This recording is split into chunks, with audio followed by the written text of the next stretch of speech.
Hello comrades, my name is Fritz and welcome back to Kerbal Space Program New Horizons. In the previous episode, we sent this spacecraft out to the surface of the moon and landed it in order to examine some anomalous signals from the surface of this barren wasteland. Unfortunately, we landed in the wrong place, so we are relocating the spacecraft to the approximate location of the anomalous signal, 70 south and 70 west.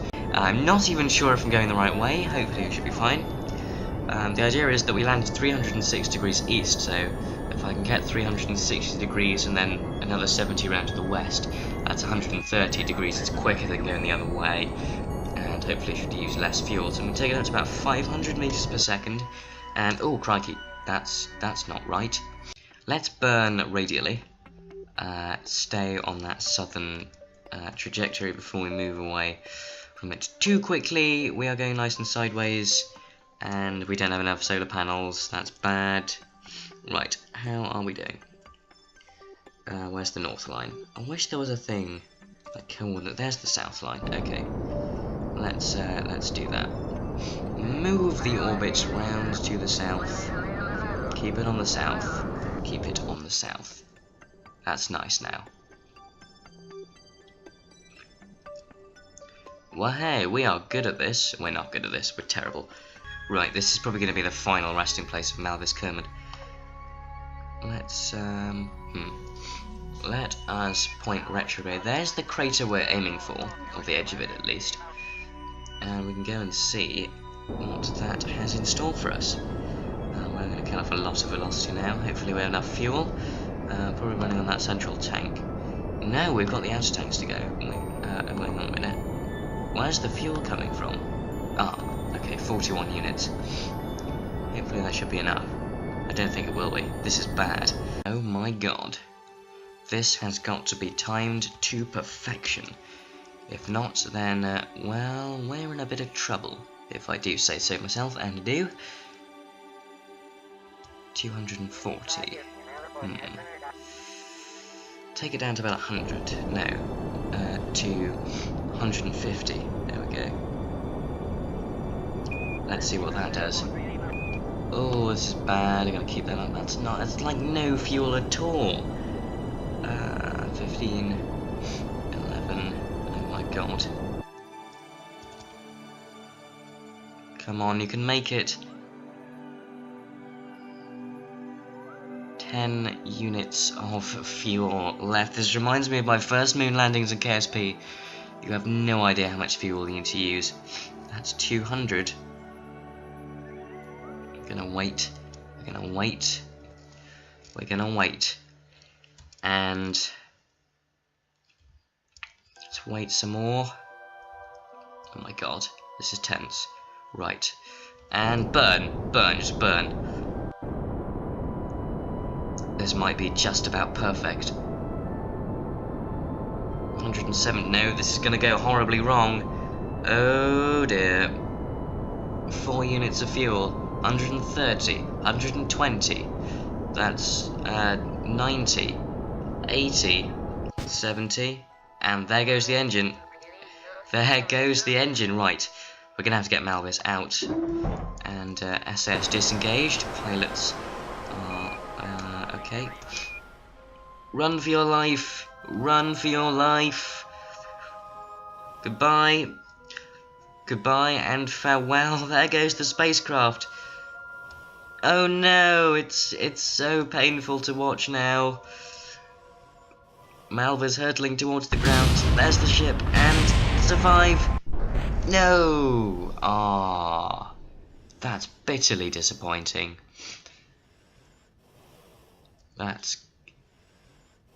And the capsule survived as well. That's a bit awkward. Can we find the main body? No, that's not it. Surely this won't survive. If it does survive, I'm going to be quite irritated. No, that didn't survive. That was a bit of a long shot. It didn't pay off. Well, there are the parachutes that would have been used to guide Malvis safely back home, but unfortunately... well, he's going to be on the moon forever. Anyway, on that terrible disappointment, back to the Space Center. And now that the remains of Malvis Kerman are scattered to the cosmic oblivion, we can now go to the tracking station and look at where the spacecraft crash landed. And as you can see, it was 61 south and 46 east. Now, 61 south is good, 46 east not so much. I guess that was 306 east around here. So, I'm guessing maybe 70 west would be more like down here. So, we're going to build another rocket, or maybe even modify the initial one. So I'll see you back at the launch pad. Right, we're back with a new, revised, upgraded design, and we need to switch out our Kerbal because he's not a pilot, unfortunately. With a docking port so that we can refuel in orbit around the moon, more solar panels because we have more powerful computer equipment on board, MechJeb and Kerbal Engineer Redux. Now this, I believe, is what we were missing last time, because now, if I go into surface info, and we can clearly see coordinates here, that is precisely what we need. More solar panels, as I mentioned, more fuel, and, because we didn't have it last time, an RCS system. So, without further ado, oh dear, we'll change pilots, we'll be right back, and then we'll launch. Okay, with Kerbal Shellery Kerman at the helm of this particular rocket. I don't know if he is in fact part Scottish or affiliated in any way with the vegetable, but yes, imagine if they were sponsoring our show. In any case, 5, 4, 3, 2, 1, ignition sequence start. We have liftoff, yes. It was rocking on its haunches, ready for the mission ahead. And I didn't see that, but yes, right. 50 meters per second, we are really shifting now. You really don't need to see the launch either. So, seeing as we've done this mission before, and that the main centerpiece of the flight is the landing on the moon, to find that bit of anomalous data, what's it? I'll cut here and I'll see you at the moon. So here we are at the moon. We're just adjusting our orbital angle by doing this little maneuver here, and you can see that MechJeb has very helpfully brought up this surface coordinate guide. So you can see we are obviously aiming for 70 south and 70 west, and the orbit, as you can see, is taking us down south quite nicely. Now I did realise that upon doing this little attitude adjustment burn that we are still miles off target, so because I have MechJeb enabled and it's on board the spacecraft, I can do some computer trickery to get things to work. So I open up the MechJeb control panel. It sounds very exciting. And I realise, of course, that MechJeb has an automated landing sequence computer tracking device widget. So all I really have to do is key in my coordinates, so I can change my compass setting so it's showing northeast at the moment. So I flick that down to west and south, and just key in 70 and 70. And that obviously is very helpful if I want to land. Now, MechJeb did all of my attitude control burns and adjusted my orbit. It just shows some very helpful predictions, actually, the amount of delta V you need, where you're going to land displayed in red on the map, and where the rocket will currently land if you run out of fuel in blue. Now, the idea is to get the blue bit on top of the red bit in order to be as precise as possible.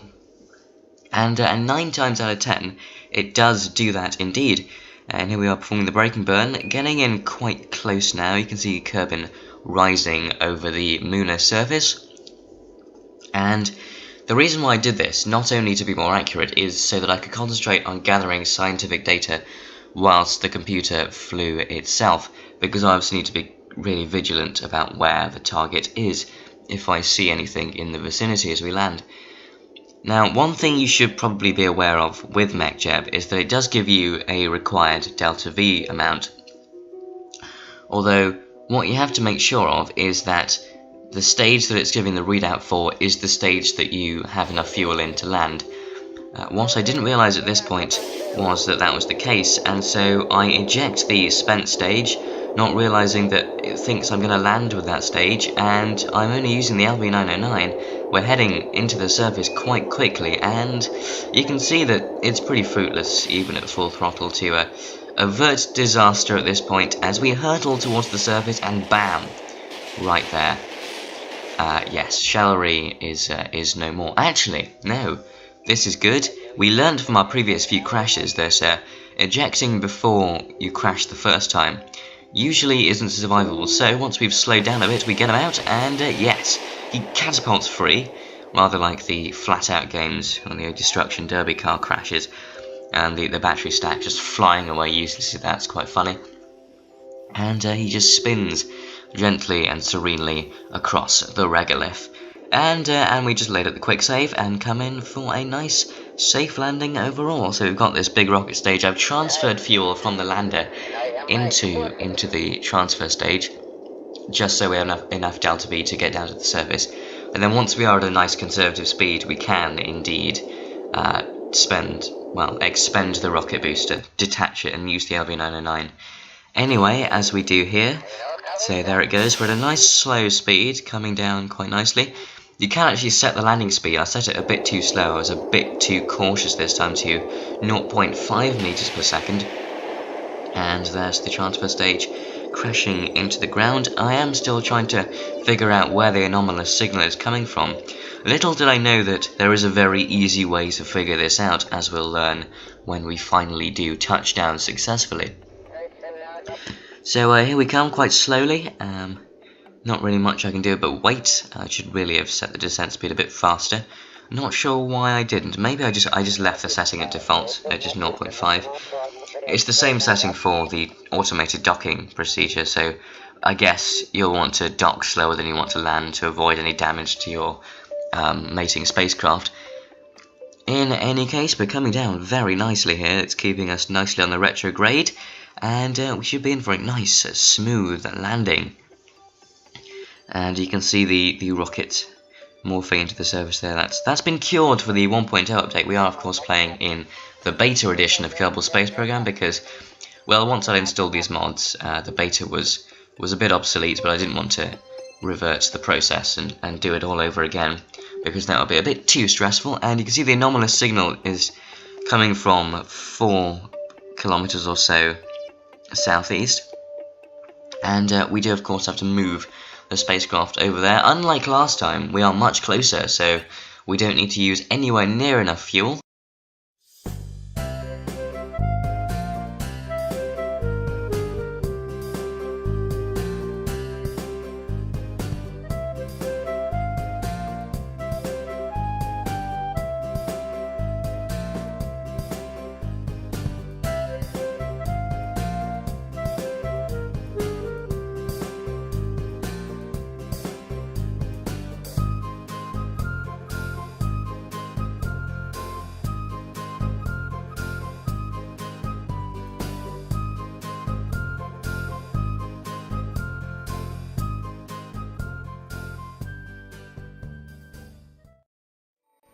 En route to our unidentified anomalous object, we do have a bit of a mishap where I completely miss our landing site and have to bail quickly out of this rather precarious landing situation, and we do some more cartwheels, like we've actually become accustomed to over the last episode or so, and the magnetometer beam actually hits the ground and detaches from the rest of the spacecraft, and, well, with fairly incendiary consequences.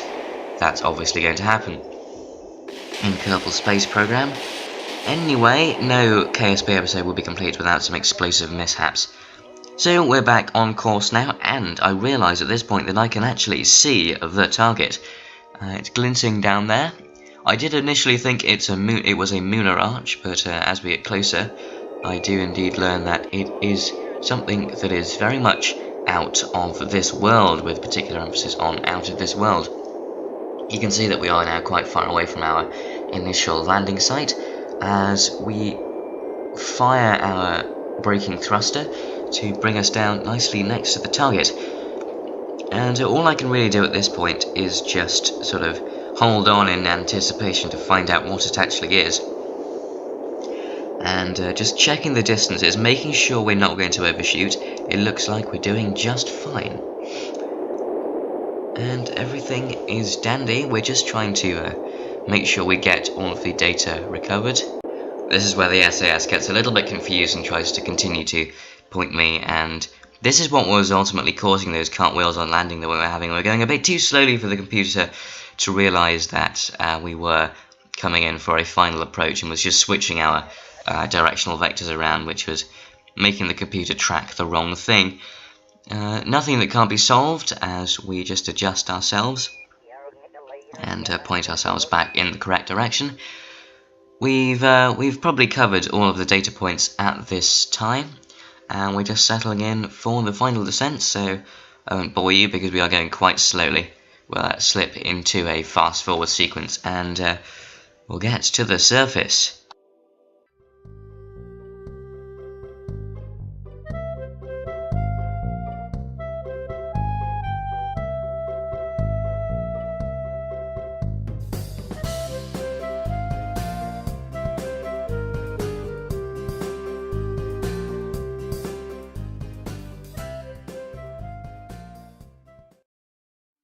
Here we are on final approach, and unless you're Stevie Wonder, you will probably have realised that the anomalous signal in question was coming from a crashed UFO. Now, I've always wondered what UFO actually meant. Initially I theorised that, people thought it was an unidentified flying object.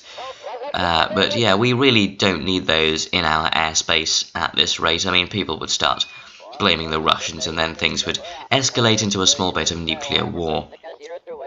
But yeah, maybe we need some kind of intergalactic UKIP to keep them away. Yes, unidentified flying object is in our sights, and I do at this point figure out that, well, since we're here, I may as well get closer. Hopefully, and cross our fingers that we don't get showered by radioactive alien slime if we do. So we just shimmy our spacecraft over in the general direction. I lost sight of the target for a moment, I got quite worried. But we find the rim of the flying saucer just sticking out of the regolith, and we head dutifully towards it. It gets quite exciting as it looms above us as we get closer. So yeah, I realise at this point that I really don't want to crash into it, because one, that would spoil the mission, and two, well, we might actually damage the sample. I mean, what happens when unidentified flying object meets unidentified falling object? I would imagine some kind of explosion, or maybe the Intergalactic Council will get a bit angry. In any case, we are heading nicely towards it, crabbing our way a bit like the Apollo landers, and just, killing off our descent speed just to make sure we don't hit the ground and crash. And yes, getting quite exciting at this point. I have, I believe, acquired all of the data that I've needed to, so this is just for fun. We're going to get some screenshots of the UFO with Shellery Kerman on top of it, hopefully, in the next episode, now that we've run out of time. The episodes overrun a bit at 20 minutes. I usually like to keep it around 10 or 15. The first few episodes were, of course, 20 minutes, but I've since cut that down. Anyway, we're going to come in for our final approach, our final landing of this episode. It's been quite a contrived and stressful mission, because we've had to figure out where exactly we've had to go, and I didn't realise at the time that MechJeb could provide us with that information, and I didn't equip my spacecraft with all of the necessary computery gubbins. But here we are now. Our mission is successful. It's not been complete. We do, of course, have to get home. I'm not entirely sure if I have enough fuel to do just that, but I guess that will all be revealed in the next episode.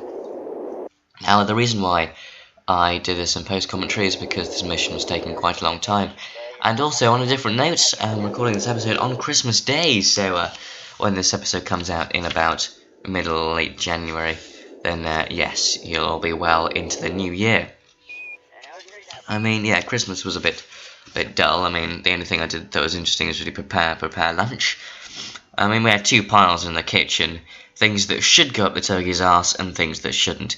Everything, on the whole, was done with a Nazi level of efficiency and in the oven by about 11, so that was always good. But yes, I thought I'd take the opportunity to get away from the dysfunctional family and record this. But yeah, we've got our anomalous signal data, and we can pick this up in the next episode. In the meantime, my name is Fritz. Hope you're having a good New Year and have had a very good Christmas. But yeah, I will see you in the next exciting installment of Kerbal Space Program, New Horizons.